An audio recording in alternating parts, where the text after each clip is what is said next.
Good evening ప్రజ్ఞ education academy Anantapur. ప్రజ్ఞ అనంతపూర్ ఈరోజు డిఎస్సికి సంబంధించిన కొన్ని విషయాలను నిన్న చాలా విషయాలు మనకు అందుబాటులోకి వచ్చే వాటి గురించి మీతో మాట్లాడడానికి మీ ముందుకు రావడం జరుగుతుంది.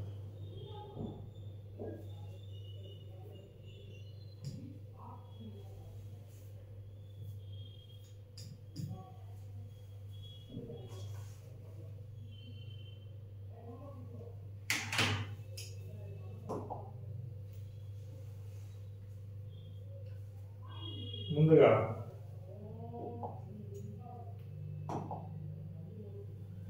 ఈరోజు మనం మెయిన్ క్లాస్ ఏమంటే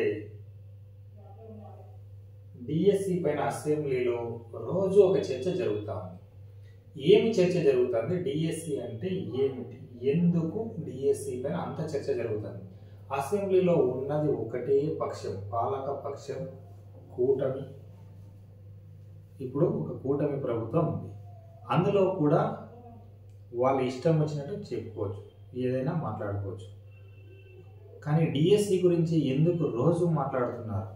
అదే చూడండి, శాసన మండలిలో ఏం జరుగుతుంది అంటే పీడిఎఫ్ వాళ్ళు డిఎస్సి గురించి మాట్లాడితే పరిగణలోకి తీసుకోలేదు. అదే అసెంబ్లీలో కూటమి సభ్యులే ప్రశ్నలు లేవనెత్తి వాటిపైన చర్చిస్తున్నారు. అది కూడా ఎలా చెప్తున్నారంటే డిఎస్సి అంటే ఎంత ఇంపార్టెన్స్ ఇస్తున్నాము అనే విషయాలు చెప్తున్నారు. డిఎస్సి అనేది ఇప్పటి నుంచి కాదు, మేము 1994 నుంచి మీకు డిఎస్సి అంటే ఎంత ప్రియారిటీ ఇస్తున్నది తెలుగుదేశం ప్రభుత్వం ఇచ్చింది, ఇప్పుడు కూటమి ప్రభుత్వం కూడా అంతే ఇస్తుంది అని భరోసాగా చెప్తున్నారు. ఏమంటారు? 1994 నుంచి ప్రస్తుతం వరకు మేము 1,80,000 పోస్టులు భర్తీ చేశాము. ఎన్ని 1,80,000 పోస్టులు భర్తీ చేశాము అని చెప్తున్నారు. 1,80,000 పోస్టులు భర్తీ చేశాము. ఇంకా ఇప్పుడు కూడా చేయగలిగేది మేమే తప్ప ఎవరు కాదు అన్నట్టు చెప్తున్నారు. అంటే ఎందుకు అంతగా చెప్పగలుగుతున్నారంటే 1,80,000 పోస్టులు భర్తీ చేస్తున్నారు.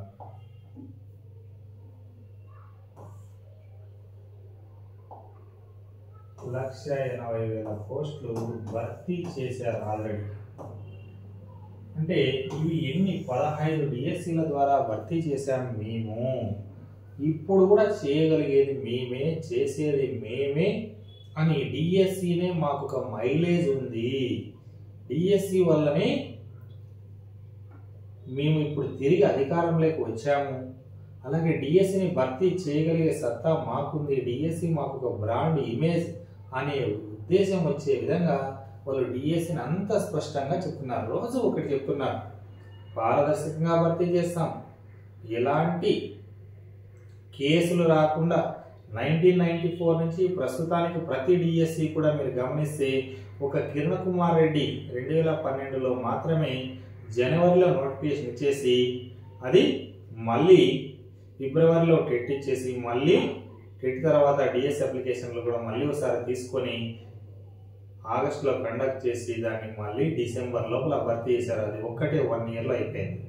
ఇంకా మిగతా ఏ డిఎస్సీలైనా కనీసం నోటిఫికేషన్ 1 ఇయర్లో, పరీక్ష 1 సంవత్సరం, ఆ తర్వాత సంవత్సరం పోస్టింగ్, లేదా 2 సంవత్సరాలు 3 సంవత్సరాలు పట్టింది. అలా పట్టకుండా ఎందుకు అవి జరిగాయని స్టడీ చేయండి. ఇప్పుడు అలా కాకుండా వచ్చే ఏడాదికి భర్తీ చేస్తామని అసెంబ్లీలో గట్టిగా విద్యాశాఖ మంత్రి చెప్తున్నారు.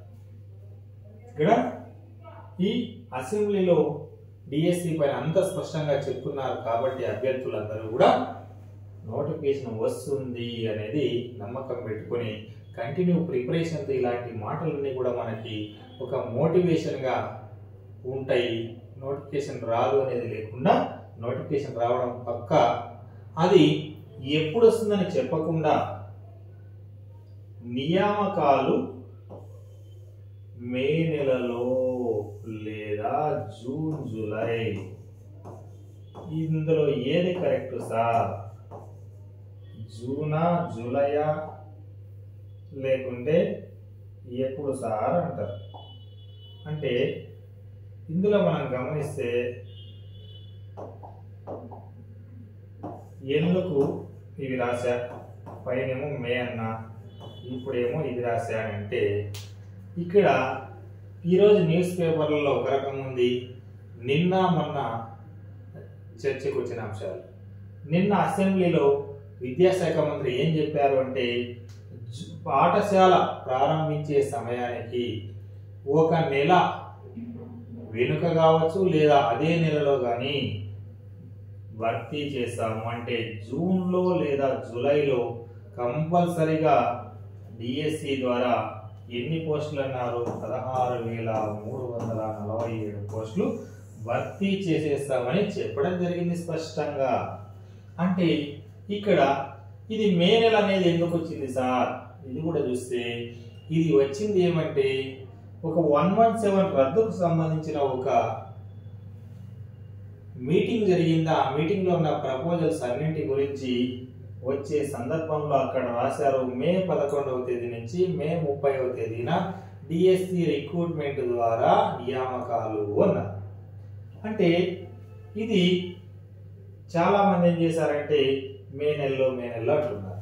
కానీ ఇది ఒకవేళ వచ్చే డిఎస్సికి, ఈ డిఎస్సి కాకుండా వచ్చే డిఎస్సికి ప్రతి సంవత్సరం బదిలీలు ఈ నెలలో జరుగుతాయి. ఆ బదిలీలు అయిన తర్వాత అప్పుడు డిఎస్సి ద్వారా వచ్చే వాళ్ళని అక్కడ భర్తీ చేయాలి అనేది ఒక అర్థం వస్తుంది. రెండో అర్థం ఆ కౌన్సిలింగ్ అన్ని జరిగిన వాళ్ళని అప్పుడు ఇస్తారనేది కొంతవరకు అలా ఉండొచ్చు, అట్లనే అనుకుంటున్నారు. కానీ చాలా మంది సారులంతా ఎప్పుడు స్కూల్కి పోకుండా ఎప్పుడు ఆన్లైన్లో ఉంటారే అలాంటి సారులు ముందుగానే మే నెలలో అని చెప్పి అంతా అంటున్నారు. కానీ నిన్న అసెంబ్లీలో మంత్రి గారు ఏమన్నాడు అంటే పాఠశాలలు ప్రారంభమయ్యేసరికి లేదా ఒక నెల వెనుకైనా కూడా భర్తీ చేస్తామని అంత స్పష్టంగా అన్నారు. పేపర్లో వచ్చిన దాని విషయం అటు ఇటు కావాలి, ఏది ఏమైనా ఇక్కడికి ఒక నెలగా తేడా ఉండేది, దానికి పెద్దగా ఇబ్బంది పడాల్సిన పని లేదు. సరే, ఇది ఇలా అయితే నోటిఫికేషన్ ఎప్పుడు వస్తుంది ఇది చెప్పు సార్. ఫస్ట్ నోటిఫికేషన్ ఎప్పుడు వస్తుంది, నోటిఫికేషన్ వచ్చే సందర్భం అనేది మనం ఎప్పుడని ఆలోచిస్తే నోటిఫికేషన్ ఎప్పటికి రావచ్చు, నోటిఫికేషన్ అనేది తీసుకుంటే ఎప్పటికి వస్తుంది మనకి నోటిఫికేషన్ అంటే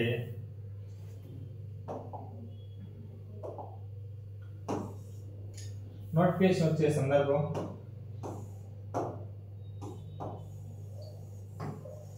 ఎప్పుడు అంటే ఇప్పుడైతే ఎమ్మెల్సీ కోడ్ ఉంది. ఇప్పుడు ఎమ్మెల్సీ కోడ్ ఉంది కాబట్టి ఇప్పుడు మనకు డిసెంబర్ 5న ఉభయ గోదావరి ఉపాధ్యాయ ఎమ్మెల్సీలకు సంబంధించిన ఎలక్షన్ జరుగుతుంది. 9వ తేదీ కౌంటింగ్ ఉంది, 12వ తేదీకి ఆ ఎలక్షన్ కోడ్ అనేది సంపూర్ణంగా ముగుస్తుంది. అంటే డిసెంబర్ 12 తర్వాత నుంచి ఎప్పటి వరకు రావచ్చు, ఎప్పటి లోపల రావచ్చు, కృష్ణా గుంటూరు ఎమ్మెల్సీ నోటిఫికేషన్ వచ్చే లోపల రావచ్చు. కృష్ణా గుంటూరు ఎమ్మెల్సీ నోటిఫికేషన్ వచ్చే లోపు రావచ్చు.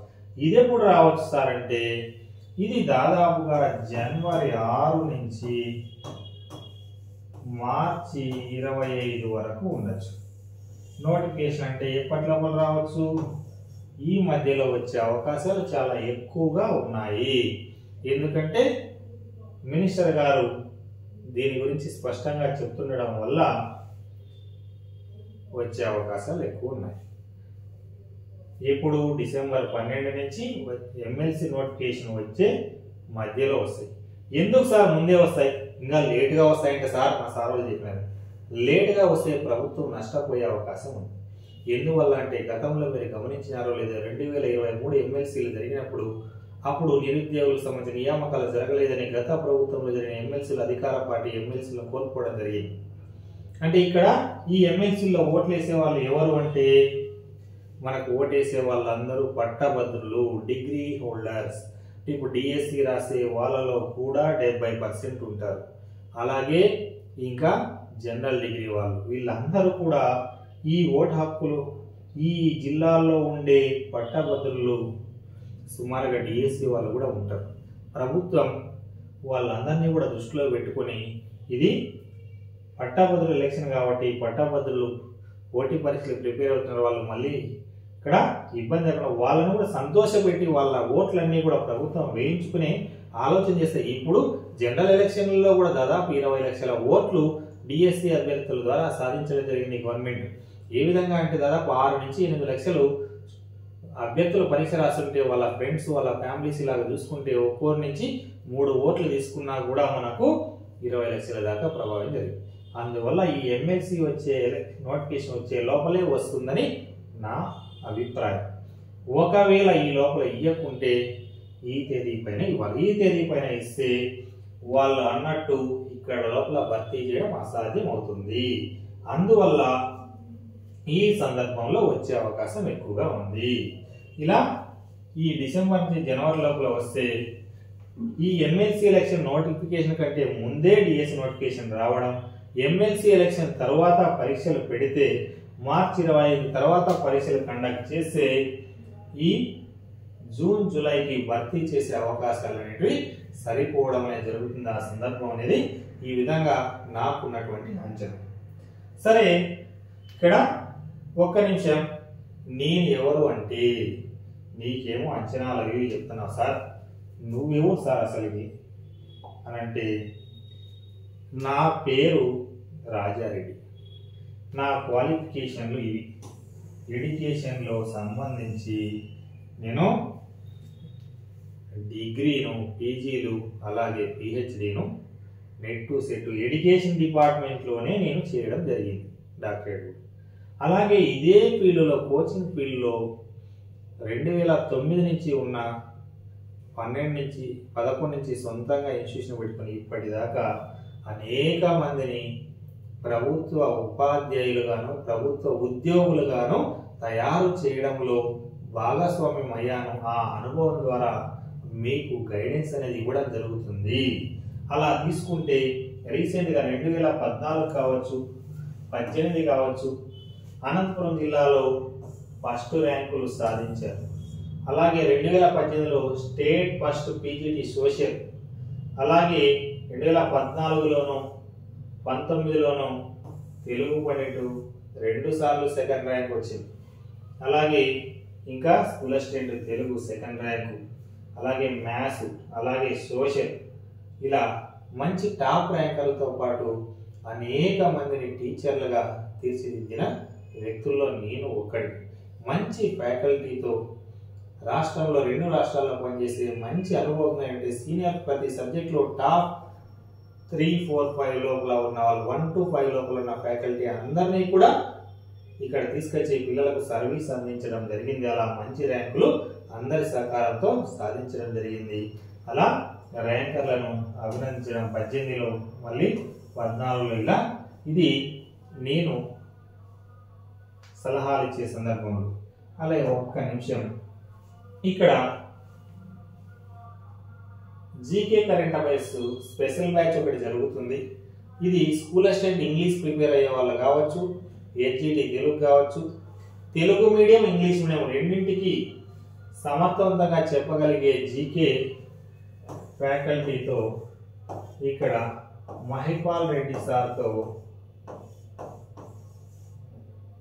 17 నుంచి 22వ తేదీ వరకు 6 రోజుల పాటు రోజు 8-10 గంటలు క్లాస్ అనేది కండక్ట్ చేస్తున్నాం. ఇది అన్ని పోటీ పరీక్షలకు ఉపయోగపడుతుంది. ఇంగ్లీష్ మీడియంలో పరీక్ష రాసే పరీక్షల్లో ఉపయోగపడుతుంది, తెలుగు మీడియంలో రాసే పరీక్షల్లో ఉపయోగపడుతుంది. ఈ క్లాసు సమగ్రంగా మీకు ఉపయోగపడే విధంగా ఉంటుంది. ఎవరికైనా ఇంట్రెస్ట్ ఉంటే వాళ్ళు వచ్చి జాయిన్ అయిపోవచ్చు. నెక్స్ట్ మనం ఇక్కడికి వచ్చేస్తే నెక్స్ట్ 117 జీవో రద్దు చేసి తెస్తున్న విధానం వల్ల టీచర్ పోస్టులు పెరుగుతాయా, అవి ఈడిఎస్సిలోనే ఇంప్లిమెంట్ అవుతాయా? 117 జీవోని రద్దు చేసి తెస్తున్న విధానంలో 2 రకాల స్కూళ్ళు ఉంటాయని చెప్తా ఉన్నారు. ఆ 2 రకాల స్కూళ్ళు ఏమంటున్నారంటే మనం గమనిస్తే ఇక్కడ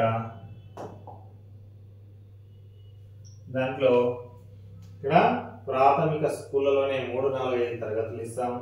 అలాగే హై స్కూళ్ళలో 6 నుంచి 10 వరకు మాత్రం ఇస్తామని చెప్తూ ఉన్నారు. ఇక్కడ 20 మందికి ఒక టీచర్. ఆ స్కూల్స్ కూడా 2 రకాల స్కూల్స్ ఇస్తాము అంటున్నాడు.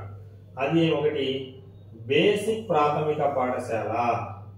ఇందులో ఎవరెవరు ఉంటారంటే PP1, PP2, LKG, UKG, first class, second, third, fourth, fifth వీళ్ళు ఉంటారు.